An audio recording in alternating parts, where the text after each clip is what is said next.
जय श्री हरि। पूज्य गुरुदेव के चरणों में बारंबार प्रणाम। राम नाम की, हरि के नाम के उच्चारण की महिमा आज आप और मैं सिखों के 90 गुरु गुरु तेग बहादुर की वाणी से श्रवण करेंगे। आप और मैं शहादत के क्रांतिकारी संत के वचनों को श्रवण कर कली में मल को हरने वाले राम जी के नाम की अद्भुत महिमा को इन कानों के माध्यम से पीने का प्रयास करेंगे। गुरु तेग बहादुर लिखते हैं, हरि के नाम बिना दुख पावे, हरि के नाम बिना दुख पावे, भक्ति बिना साहस नहीं, चूके गुरु यह भेद बतावे। गुरु कितनी सुंदर बात कह रहे हैं कि बिना प्रभु के नाम के जीव दुख को पाता है। जो इस जिह्वा से राम राम राम राम कृष्ण कृष्ण कृष्ण हरि हरि नाम की जपना नहीं करता, वह वास्तव में अपने दुख को न्योता देता है। भक्ति के बिना जीव साहस को प्राप्त नहीं कर सकता और गुरु के बतलाए हुए तत्व को ना जानने के कारण, गुरु द्वारा प्रकट करी वाणी को ना समझने के कारण उसे बड़ी भारी चूक हो जाती है और वह ईश्वर अंश जीव अविनाशी अपने वास्तविक स्वरूप के भेद को प्राप्त नहीं कर पाता। क्यों? क्योंकि कहाँ भयों तीरथ व्रत किए, राम शरण नहीं आवे। गुरु तेग बहादुर कहते हैं, भैया कितने भी व्रत करो, उपवास करो, तीर्थों में भ्रमण करो, जब तक राम जी की शरण में नहीं आओगे आपका और मेरा कल्याण होने वाला है नहीं। राम शरण नहीं आवे, शरणागत के भाव से प्रभु के नाम को जब तक उच्चारित नहीं करोगे, आर्त भाव से जब तक प्रभु को पुकारोगे नहीं, इस काया के पाने का जो प्रयोजन है वास्तव में मानो तो आपका और मेरा सफल हो नहीं सकता। आगे गुरु कहते हैं, जोग जरह निह फलती है मानो, जो प्रभ जसु बिसरावे। योग तप तपस्या के फलों को व्यर्थ जान लो यदि आपने प्रभु के जस को बिसरा दिया, भुला दिया, यदि आपने हरि नाम के, हरि कीर्तन के, हरि के जस को इस जिह्वा से यदि गाया नहीं तो आपके सारे साधन व्यर्थ हो जाएंगे। आप और मैं हर संत की वाणी में इस बात को सुनते हैं, जानते हैं कि व्रत, उपवास, तीर्थ, योग, तप, तपस्या सब के सब प्रभु के नाम के जपना के आगे बड़े तुच्छ से हैं, बड़े छोटे हैं। इस कलिकाल में केवल और केवल हरि के नाम की ही महिमा है। आगे गुरु तेग बहादुर कहते हैं, मान मोह दोनों को परहरी, गोविंद के गुण गावे, हरि के नाम बिना दुख पावे, हरि के नाम बिना दुख पावे। आप और मैं प्रश्न करते हैं कि राम राम कैसे जपना चाहिए। एक ही पंक्ति में गुरु तेग बहादुर कहते हैं, मान मोह दोनों को छोड़कर जो जीव गोविंद के, गुरु के, राम की नाम की जपना लगाता है, गुणों को गाता है, गुणों को अपने भीतर समाहित करता है, गुरु द्वारा प्रदत्त मार्ग पर चलता है, जिह्वा को राम राम राम राम कह निर्मल बनाता है, वह वास्तव में अपने उद्धार के कार्य को कर लेता है और अन्यथा हरि के नाम को न गाकर केवल वह अपने दुख को आमंत्रण मात्र देता है। दुखों की ओर वो प्रवाहित होने लगता है। क्यों? कहूँ नानक यह विधि को प्राणी जीवन मुक्त कहावे। जिसने मान और मोह, अभिमान और मोह दोनों को त्याग कर भगवान के नाम का आश्रय ले लिया, गुरु कह रहे हैं, इस विधि से प्राणी इसी जीवन में मुक्त हो जाता है।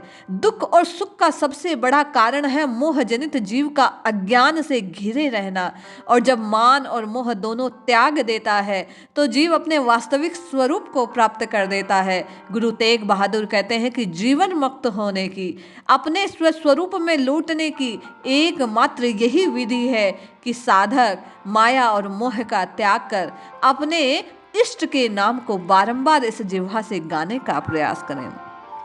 अन्य पद में गुरु तेग बहादुर कहते हैं, सुख में बहु संगी भये, दुख में संगी न कोय, बहु नानक हरि भज बिना अंत सहाई सोय। सुख में अनेकों अनेकों साधक अपने संगी बन जाते हैं, किंतु जब दुख आता है तो जीव का कोई साथ नहीं देता। गुरु कह रहे हैं कि जो जिह्वा से हरि के नाम को भजता है और उसे हरि के नाम को ही भजना चाहिए, क्योंकि अंत में केवल और केवल जिह्वा द्वारा उच्चारित ये हरि का नाम ही साधक का, जीव का, मनुष्य का साथ देता है। क्यों? जगत भिकारी फिरत है, सबको दाता राम। कहूँ नानक मन सिमरहूँ, तिन पूर्ण हो वही काम।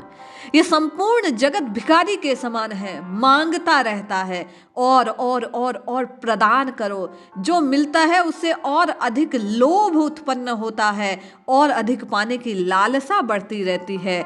इन सबको पूरित करने वाली, सबकी कामनाओं को पूर्ण करने वाले गुरु तेग बहादुर कहते हैं वो राम जी हैं। इसलिए जो मन से गुरु के बतलाए हुए मार्ग को अपनाकर राम जी के नाम का सुमिरन करता है, राम जी के नाम को जपता है, तिह पूर्ण हो वही काम, उसके समस्त काम पूर्ण हो जाते हैं। अर्थात वह आप्त काम बन जाता है, क्योंकि वह अपने स्वरूप को जान लेता है। अपनी निर्मल राशि से उसका प्रगटीकरण हो जाता है, वह सत स्वरूप को जानकर सतमय हो जाता है। इसके कारण कामना से हीन हो जाता है, राममय हो जाता है। और राममय होने की उन्होंने विधि बतलाई कि माया और मोह से रिक्त होकर जीव को प्रभु के नाम का सुमिरन करना चाहिए। आगे गुरु तेग बहादुर कहते हैं, राम नाम उर में गहियो, जाके सम नहीं कोय। जिह सिमरत संकट मिटे, हरस तिहारो होए। राम राम राम राम जो इस प्रकार अपने हृदय में राम नाम को स्थापित कर लेता है, उसके समान इस संसार में कोई और है नहीं। क्यों?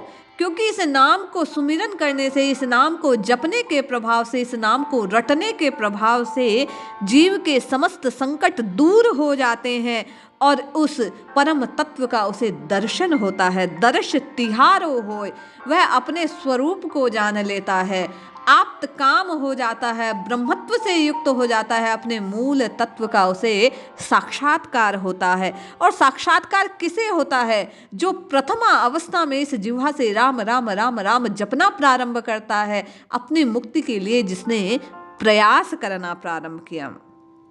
आगे गुरु तेग बहादुर कहते हैं, जिह घटि सिमरन राम को, सोनर मुक्ता जान। तिहि नर हरि अंतर नहीं, नानक साची मान। आप और मैं वेद वाक्यों को, उपनिषद के वाक्यों को, महावाक्यों को सुनते हैं कि तू भी वही है। कौन? उसी ब्रह्म का अंश है।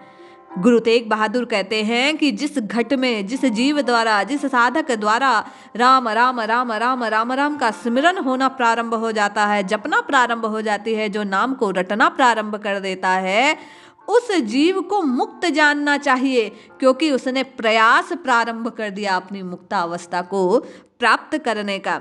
जब अपने घट में, अपने मन में राम राम राम राम का उच्चारण करने लगता है, श्वासों श्वासों में उसका भजन प्रारंभ हो जाता है, तब उसमें और हरि में कोई अंतर नहीं रह जाता।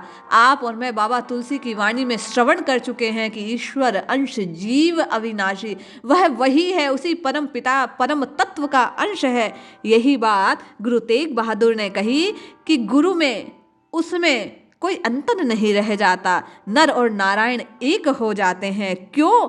क्योंकि नानक सच्चे मन से नाम की पुकार लगाने के कारण, राम की पुकार लगाने के कारण उसके समस्त क्लेश, समस्त मलिनताएं दूर हो जाती है, वह अपने सत स्वरूप को प्राप्त कर लेता है। इसलिए जपिए जपिए जपिए, नित्य निरंतर केवल और केवल प्रभु के नाम को जपिए। निश्चय जानिए, राम राम राम राम जपने से आप और मैं अपने सत्स्वरूप को जान पाएंगे, अपनी मुक्त अवस्था को प्राप्त कर पाएंगे। यही वो मार्ग है जिस पर चलकर आप और मैं अपने आवागमन के चक्र से छुटकारा पा सकते हैं। जय श्री हरि।